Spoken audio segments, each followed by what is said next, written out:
both of you. If you would, 14 points in the first half, great defensive effort. Seemed like there was a lot of intensity on that end, really from start to finish, that entire first half. Yeah, I think that our defensive intensity was really well in the first half. And then in the second half, we kind of had a little slippage at the beginning, and then they got a little comfortable and started hitting some shots. But overall, a 20-point win, you can't complain with that. You said it exactly right. I was going to say, Trayce, we've asked you about him in a few different ways, but Race, what's different about him this season? Whether it's the stuff that's showing up statistically, it's the stuff you're seeing in practice, stuff you can even maybe trace back to the spring, to the summer. And I guess as sort of a second question to that, what do you think it sort of how do you think it fortifies you guys in the front court? I think Race is someone that he brings it every day. He's the glue guy. He's the glue of our team. He holds our team together.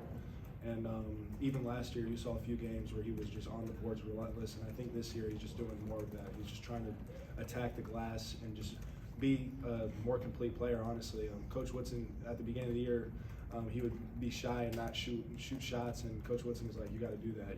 You got to be a scorer for us. So I think that he took that to heart, and he's been playing really well ever since. Coach, question for Anthony. Yeah, Anthony, when did you find out that you would be starting tonight, and what were your emotions like going into the game? I think it was Sunday or Monday. I think it was Monday, and I mean, it's a blessing for sure. Obviously, when they first told me, I was in shock, but you know, I just tried to focus on making the most of it and following the scout and making sure that we got off to a good start, that kind of stuff. Staying true to what I do and trusting myself. Jim.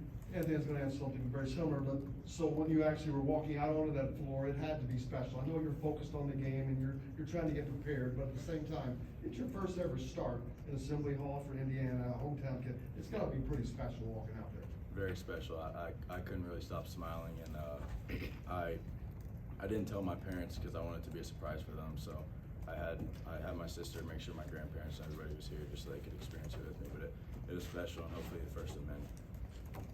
Kevin and Dustin. Trayce, you check out at about the 10-minute mark. The team's up about 25-30. What was it like to have to kind of come back in when Faulkner hit those threes to be up 15 and kind of maybe regroup a little bit and get the team back steadied a little bit?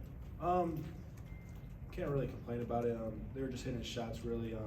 That's what Coach Woodson always says: when you come in, you got to be ready to play. And so the second group just had a little slippage there, but at the same time, we could have probably trusted them to finish out the game. I think the game was pretty well in hand, but Coach Woodson doesn't take chances, so he put us back in just to make sure we sealed the deal. Dustin. I just wanted to actually go back to his questions about Race. How has he figured out an offensive role? Because obviously he's a little bit less back to the basket than he was a year ago, but he's not necessarily operating as a stretch four. He's not taking a ton of threes. How has he figured out a role that works best for him? How is he playing off of you, and just what is his sort of dynamic done for the offense?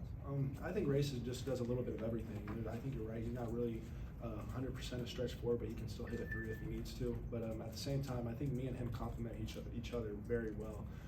We seem to always know where we're going to be on offense, and the double teams come from his guy. I'm able to hit him, and he's vice versa. But I think the biggest thing with both of us is we're unselfish, and we pass out of the post, especially if we're double. Last question. Trayce, you mentioned how well you guys complement each other, you and Race. How difficult do you think that is for teams to kind of prepare for that dynamic duo kind of dynamic? I think it's really tough to prepare for it because you never know. You try to take something away, and then you got to counter another thing. Like you got him, Anthony, Parker, guys like that, Miller shooting threes as well. So it's really just, you can't just prepare for both of us and stop both of us because we have so many pieces on our team. All right, guys, thanks.